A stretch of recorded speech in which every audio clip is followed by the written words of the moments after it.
pointing out the Goldstein figure, because Goldstein wrote the book that defines the party's negation. But the inner trick is the party wrote that book. Yeah. Because they control the mind even of their enemies. And there's an amazing scene with O'Brien in his ministry where he's turned the TV set, he's turned the telescreen off so they can't be listened to, and he's dressed in black, and Julia and Winston, who he knows are lovers, dressed in denim, dressed in blue serge, are with him in the office. And they talk about Goldstein's book, and O'Brien says later on, I partly wrote that book, of course. But no book's written by an individual, all books are written by committees, because the individual mind can never be trusted. So everything's done by committee. So they control, because that book is true. The party degrades itself, denigrates itself, tells you pretty explicitly what's going on and why, but never why they're doing it.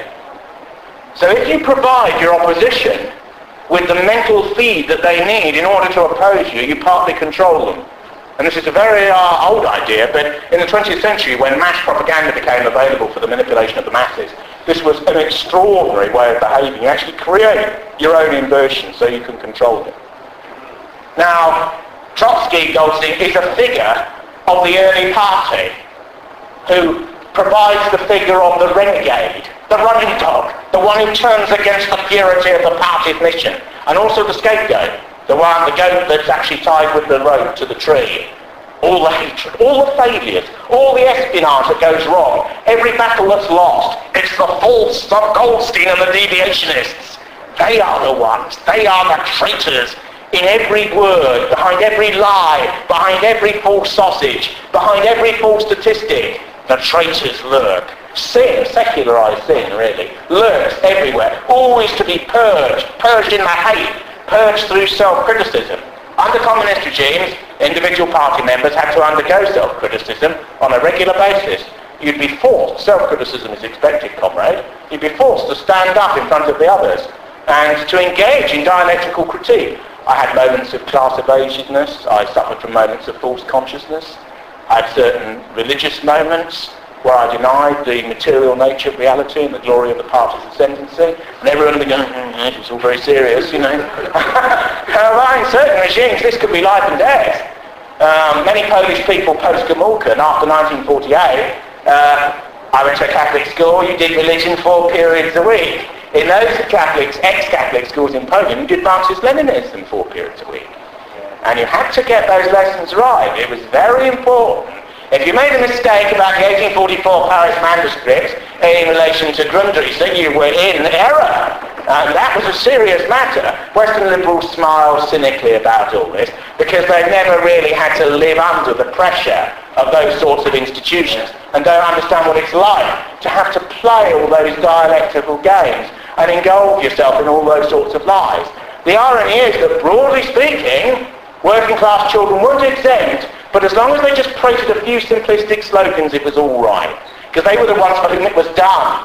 The party wanted to control the minds of people who can think, not those who in a sense follow and who are physical and who need an architecture within which to be. So the very modern totalitarianism understands that you have to control the mind first. You control the mind, you control the body, you control the present, you control the past, you dictate the future. The future is the party. The party has 3 slogans. War is peace. Ignorance is strength. Freedom is slavery. And those are on everything. They're on every beer mat. They're on every watch. They're on every sort of tablecloth. They're on every flag. War is peace. Ignorance is strength. Freedom is slavery. And then there's the ubiquitous Big Brother is watching you.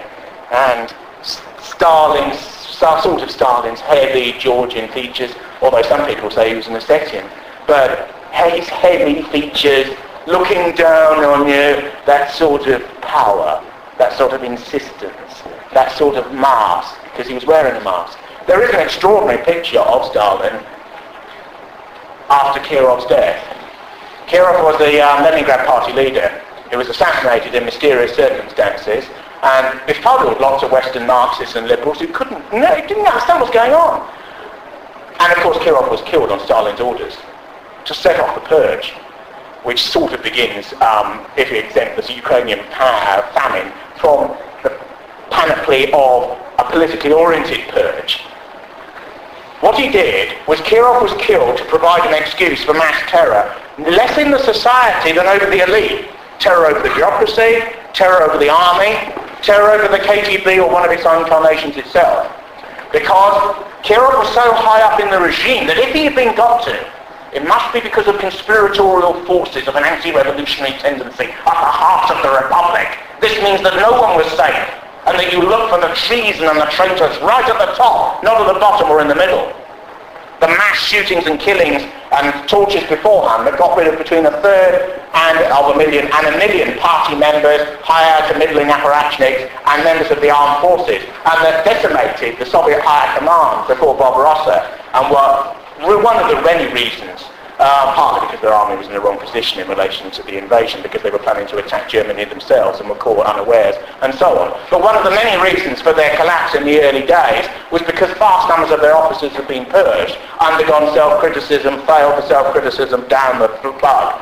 But of course, executioners and torturers and invigilators and those who interviewed those who were going to the camps or going to be shot, they themselves could be found guilty of deviation.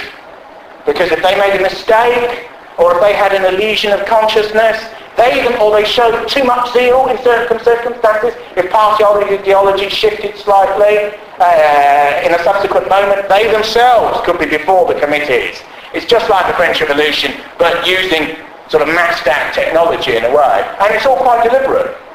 And there is this amazing moment when Stalin looks down on Kirov, this orthodox way where the body is laid out in the casket, and he looks down on Kirov, and it's a mafia boss looking at a subaltern that he's had killed in order to start a war between clans. And you can see it. I mean, it's just a subjective way of looking at reality, but you can see that Stalin knows in his face what he's done. And Stalin is this odd character that Western propaganda about Stalin has been based on Trotskyism for most of the 20th century. Stalin was actually an interesting and slightly creative man. He was also a brigand and an extreme criminal, addicted psychopathologically, very like Mao, to extremes of sadism and slaughter, which he positively enjoyed and gained pleasure from. Mao certainly had pronounced sadistic features and used to enjoy the physical torment of former party members who'd fallen out with him. Their bodies mutilated would often be exhibited in the streets in order to terrorise the masses into obedience with socialist logic. It's probably psychologically many Chinese have not recovered from this. The full extent of the terror that was represented in Asia by the Cultural Revolution is still not really explored even by quite radical and mainstream Western historiography. Certainly many people in Hong Kong saw enormous numbers of bodies floating out to them when Hong Kong was under British rule, of course. Many of these bodies were partly eaten as well. And many of them were Red Guards who started fighting with each other about moments of dialectical purity, because these bureaucracies have a tendency to start sort of ravening like dogs. They get so wild they start attacking themselves if there's no object to attack at a particular sort of time. This phenomenon also fed in through into many other things. The collapse of discipline that was also ordered, a sort of planned chaos, particularly in relation to the mass rape of German women at the end of the Second World War by Soviet troops, which even today President Putin says, Premier Putin says, never occurred. Never occurred. Western lies fed by the enemies of Russia. Russia's a national country now, and Putin in many ways is a man to be admired in certain respects.